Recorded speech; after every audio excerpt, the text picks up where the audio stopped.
Mga patriarka. Gitawag sa Diyos si Abraham. Si Abraham magbalantay sa mga karnero. Misulti kaniya ang Diyos. Lakaw, biyai ang imong yutang na tawhan, ang imong mga parinti ug ang balay sa imong amahan. Lakaw ngadto sa yuta ug ipakita ko kanimo. Pasanayan ko ang imong kaliwat sa magdakong nasod. Bindisyonan ko ikaw og himuong bantugan. Kanimo makita sa tanang tao ang pagkabulahan. Manghinaot ako kaayuhan sa mga taong magtinguha kanimog maayo. Tungluhon ko ang manunglo kanimo. Pinagi kanimo mabindisyonan ang tanang tao. Milakaw si Abraham sigun sa sugo sa Dios. May kapituag-pito sa edad. Gidala niya si Sarah nga iyang asawa ang iyang pag-umangkon si Lot.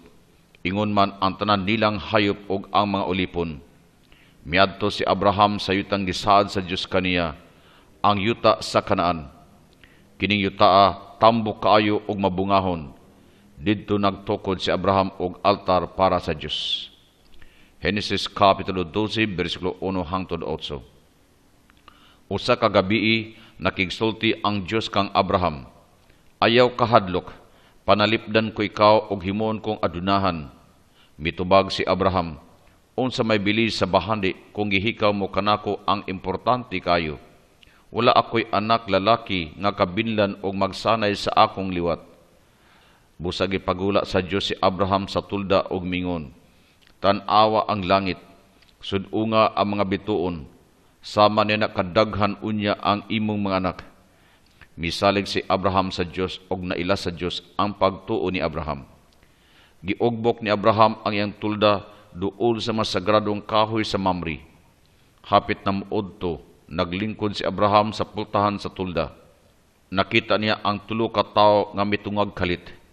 Mitindog si Abraham og bidagan aron pagtagbo kanila. Ayaw lang kamo og labay, dali kamo og pahulay kadyot. Gidalita ni Abraham ang mga langyaw og kiyeso, gatas, karni og pan. Paghuman mangaon, ang usa kanila nangutana, hain ang imong asawa si Sarah. Ana sa tulda, may tubag si Abraham. Miingon ang langyaw, sa sunod nga tuig takdo nining panahona, mubalik ako dinhi, og si Sarah manganak og usa ka lalaki. Si Sarah nagburog sa luyo ni Abraham. Nadungog niya ang gisulti sa langyaw. Nahikatawa si Sarah og miingon sa iyang kaugalingon, wala tingali masayad ang langyaw sa akong katigulangon og ni Abraham. Pero nangutana ang langyaw, ano na ba'y dili mahimo sa Dios? Genesis kapitulo 15 bersikulo 1 hangtod 8, bersikulo 18. Gituman sa Dios ang iyang saad. Si Sarah nga tigulang babayi nahimong inahan. Si Abraham nga tigulang lalaki nahimong amahan nga may manununod sa kabilin. Gingalan ni Sarah og ni Abraham ang ilang anak sa ngalan nga gipili sa Dios, Isaac, nga nagpasabot, mupahiyom unta ang Dios, og midako si Isaac. Gusto sa Dios nga sulayan si Abraham. Miingon siya kaniya, dad-a ang imo anak, ang bugtong mong anak kinsa imong gihigugma, og ihalad kanako pinaagi sa sakripisyong pagsunog. Pagkabuntag, gikuha ni Abraham ang asno, o gikargahan kini og kahoy. Gitawag niya ang iyang mga ulipon ug ang iyang anak. Mipanaw silang tulo ka adlaw ngadto sa kabukid. Didto gibili ni Abraham ang mga ulipon ug ang asno.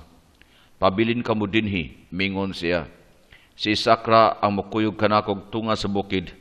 Mubalik kami dinhi, human namo og ampo ug halad. Gipas-an ni Isaac ang kahoy nga isugnod. Gidala ni Abraham ang kutsilyo og kulon nga may nagbagang uling. Tay, miingon si Isaac, may sugnod og kalayo na kita, apan wala pa kita'y ihalad nga karnero. Mitubag si Abraham, ang Diyos na ang bahala niya na. Didto sa bukid, naghimo si Abraham og batong altar nga gibutangan og sugnod. Gigapos niya si Isaac og gipahigda sa altar. Mikuha siya kutsilyo. Sa maong higayon, nakabati siya og tingog. Abraham, ayaw unsa ang bata, imo nang napakita nga andam ka mutuman og musaad kanako, andam kagay mohalad kanako sa imong bugtong anak. Paglingi ni Abraham, nakakita siya og usa ka laking karnero nga nasangit sa gamay nga kahoy. Gikuha niya kini og gibutang sa altar og gihalad sa Dios. Paghuman, minaog siya sa bukid uban ni Isaac. Genesis Kapitulo 22. Nadawat ni Isaac gikan ni Abraham ang kabiling mga hayop og mga ulipon. Nadawat usab niya ang mga bendisyon sa Dios. Kay dili man manganak si Rebeka nga iyang asawa, nagampo si Isaac sa Dios. O gidungog siya sa Dios. Si Rebeka nahimong inahan. Nanganak siya duha ka lalaki. Kaluha sila, apan lahi kayo sa usag-usa. Ang una balhibuon og bukton og bitiis, siya si Esau. Ay kaduha hamis ang panit, siya si Jacob. Si Esau mangangayam, si Jacob hilumon og magbalantay sa karnero og mag-uuma. Pinangga ni Isaac si Esau kay gusto niya ang mga inayam niini. Apan pinangga ni Rebeka si Jacob. Makausa nagluto si Jacob og sabaw sa lintihas. Mipauli nga kapoy og gutom kaayo si Esau gikan nangayam. Tagay ko gamay ni anang sabaw, miingon siya. Mitubag si Jacob, ibiligya usa kanako ang imong katungod sa pagkamagulang. Mitubag si Esau, o kuha akini kay gigutom kaayo ko. Unsa may pulos niini? Sa panumpa gibaligya niya ang iyang katungod sa pagkamagulang ngadto kang Jacob. Unya gihitagan siya ni Jacob og tinapay og sabaw sa lintihas. Tigulang na si Isaac, dili na siya makakitag maayo. Usa ka adlaw, giingnan niya si Esau, lakaw og pangayam. Dan ikog karning asado og ihatag ko kanimo ang bendisyon sa Dios. Nadungog ni Rebeka ang gisulti ni Isaac. Gusto niyang si Jacob ang mabindisyonan. Busa miingon siya ni Jacob, pagkuhag duha ka nating kanding. Giluto niya kini og gitabunan niya ang mga bokton ug ang liog ni Jacob sa panit sa kanding. Unya iya siyang gipaadto kang Isaac. Nadungog ni Isaac ang mga tunob. Nangutana siya, kinsa ka? Ako si Esau. Nagdala ako sa imong kinaham nga karni. Kaon usa og unya hatagi ko sa bendisyon nga imong gisaad. Gikopta ni Isaac ang bukton sa iyang anak. Nahikapan niya ang balibuon nga panit sa kanding og nalinglas siya. Gibendisyonan niya si Jacob. Hatagan kaunta sa Dios sa tanan mong gikinahanglan dinhi sa kalibutan. Bendisyonan unta kadtong mga mobendisyon kanimo. Wala madugay miabot si Esau gikan nangayam. Gidad-an niya ang iyang amahan og inasal nga karni og ipangayo niya ang bendisyon. Unya nasayra ni Isaac nga gilinglas siya ni Jacob. Apan dili na niya mabawi ang bendisyon nga iyang nahatag. Nasuko si Esau. Mingon siya, pagkamatay sa among amahan, patyon ko gayon si Jacob. Nadungog kini ni Rebeka. Giingnan niya si Jacob, ikyas didto sa haran sa imong tiyo nga silaban. Didto kauna hangtod nga mawala ang kalagot ni Esau. Miadto si Jacob kang Laban. Nagtrabaho siya nga tagbantay sa mga hayop ni Laban. Apan iya usab giatiman ang kaugalingong mga karnero. Nangasawa siya og nakabaton og mga anak. Paghuman sa kawaan katuig, mibalik si Jacob sa Kanaan, uban sa iyang pamilya. Gidala niya ang iyang kahayupan. Sa dalan mipahulay silang usa ka gabii duol sa subang habok. Iyang gipatabok ang tanan niyang kabtangan. Sa pikas parte sa suba, og mibalik siya nga nag-inusara. Niya nang gabhiuna, may tao nga nakigbugno ni Jacob hangtod sa kadlawon. Pagkahuman, gipanalanginan sa tao si Jacob. Sugod karon ang imong ngalan dili na Jacob kung dili Israel, nga nagpasabot magbubugno sa Dios, kaysa imong matag pakigbugno batok sa Dios o sa tao kanunay kang magmadaogon. Nagpasaylo ay sila si Jacob og Esau. Mipuyo si Jacob sa Kanaan og may napulog duha ka anak siya nga lalaki. Si Ruben, Simeon, Levi, Judah, Isakar, Sebulon, Hosi, Benjamin, Dan, Naphtali, Gad ug Aser. Sila ang gigikanan sa katawhan sa Israel. Genesis Kapitulo 25 hangtod 35. Gipangga ni Jacob si Hosi, labaw sa uban niyang mga anak. Gihatagan niya siya og maanindot nga sapot.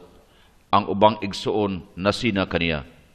Usa ka adlaw gipaapas ni Jacob si Jose sa iyang mga igsuon nga nagpasibsib sa kahayupan. Gisakpit nila si Jose o gihulog sa usa ka atabay nga walay tubig. Launtang patyon siya, apan gibaligya na lang kini o kawaag sa lapi sa mga miaging negosyante. Gigisi nila ang sinina ni Jose o giwisikan og dugo sa karnero.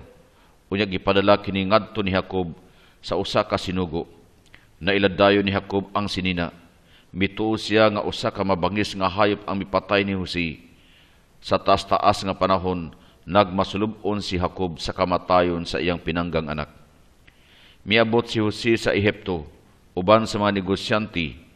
Dito gibaligya nila siya ni opisyal Potifar. Nag-alagad si Jose ni Potifar og nagmalampuson ang tanan niyang gibuhat. Naguban kaniya ang Diyos. Gihimo ni Potifar si Jose nga sinaligan. Misulay og tintal kang Jose ang asawa ni Potifar. Sanglit wala magpadala si Jose, gitumo-tumuan siya sa asawa. Busa gipapriso ni Potifar si Jose, takdo sa pagkapriso sa panadiro o sa tigtagay sa kupa ni Paraon. Tagsa-tagsa silang nagdamgo. Gisugilon kini ni Jose o gisultihan sila sa bot ipasabot sa damgo. Ang tigtagay sa kupa buhian o ibalik sa iyang trabaho. Ang panadiro, hukman o bitayon. Ang tanan hitabo sumala sa gisulti ni Jose. Genesis Kapitulo 37, versikulo 39 hangtod 40. Paglabay sa duha ka tuig, si Paraon, ang hari sa Ehipto, nagdamgo. Gipangutanan niya ang manggialamon og mananagna sa tibok lugar, apan walay nakahubad niini. Nahinumduman si Jose sa tigtagay sa kupa. Mingon siya sa Paraon, may usa ka batanong Israelita didto sa bilangguan. Gihubad niya ang akong damgo og sa panadiro. Sumala siyang gisulti, natuman ang tanan. Gipatawag sa Paraon si Jose. Gisaysayday niya ang iyang damgo. 7 ka baskog og tambok ng mga baka nagbarog sa daplin sa Nilo. Gisundan sila sa 7 ka mga daot og niwa nga baka nga mitukob kanila. Usab may 7 ka pusong mais nga busok o puno sa lugas nga nagtubo sa usa ka lindog. May laing 7 nga walay sulod og kuyos nga mikaon sa 7 ka busok mais. Gihubad kini ni Jose ngadto sa Paraon. Niya nang gabi una misulti ang Dios sa mga moabot. May 7 ka tuig kanus amudaghan ang baka ug ang abot sa kaumahan. Sundan kini og 7 usab ka tuig nga walay ulan. Ang mga kahyupan mamatay sa kauhaw og malaya ang kamaisan. Ang tambag ko kanimo mao kini, pagtukod og mga dagkong budiga og palita ang mga sobra sulod ni ining maayong panahon. Pag-andam para sa tagutom. Gisaligan ni Paraon si Jose og gihimong gobernador. Paglabay sa 7 ka maayong tuig, miabot ang panahon nga walay ulan. Nangamatay sa uhaw ang kahayupan og ang mga tanom nalaya og nalarag. Giablihan ni Jose ang mga budiga. Ang mga taong gigutom midagsa aron mapalit og mais. Si Jacob ug ang iyang mga anak wala nay makaon. Busa gipadto sila ni Jacob sa Ehipto. Nakita ni Jose ang iyang mga igsuon ug nailhan niya sila. Apan wala sila makaila kaniya. Gisuluyan ni Jose ang iyang mga igsuon. Gusto niyang mahibaw-an kung maayo ang ilang panag-igsuunay sa usag-usa. Nagsugo siya sa hilom nga isulod sa sako ni Benjamin ang iyang kupang pilak. Samtang mipauli ang managsuon, gipaapas ni Jose ang usa sa iyang mga ulipon. Gihunong niya sila o gipasanginlan. Nganong gisuklian ninyo ang kaayo og daotan? Nganong gikawat man ninyo ang kupang pilak sa akong amo? Nanalipod ang managsuon sa ilang kaugalingon. Wala kami gikawat. Apan pag-usisa nila sa sako ni Benjamin, nakitaan ang kupang pilak. Mibalik ang managsuon ngadto ni Jose. Miingon siya, makapauli kamong tanan. Usa ang magpabilin, ang tag-iya sa sako din nakita ang kupa. Mitubag si Juda, pinangga sa mong amahan kining kamanghuran namo. Mamatay siya sa kaguol kung may mahitabo kaniya. Tuguti nga ako ang mopulis siyang lugar. Wala na makapugong sa kaugalingon si Jose. Ako si Jose, inyong igsuon, miingon siya. Inyo akong gibaligya, dawtan ang inyong tuyo. Apan gibayluan kini sa Dios og kaayo. Gitugutan niya nga mauna ako sa Ehipto aron maluwas ko kamo. Balik kamo sa atong amahan ug dad-an ninyo siya dinhi sa Ehipto. Dinhi dili kamo mag-anto sa kagutom. Nalipay kayo si Jacob pagkadungog nga buhi di ay si Jose. Uban sa iyang mga anak ug ang ilang mga pamilya mibalhin sila sa Ehipto. Didto mipuyo sila sa yuta sa Gosen, isip mga magbalantay sa karnero. Sa tibok panahon nga milungtad ang gutom, giatiman pag-ayo ni Jose ang iyang mga igsuon. Henesis Kapitulo 41 hangtod 47.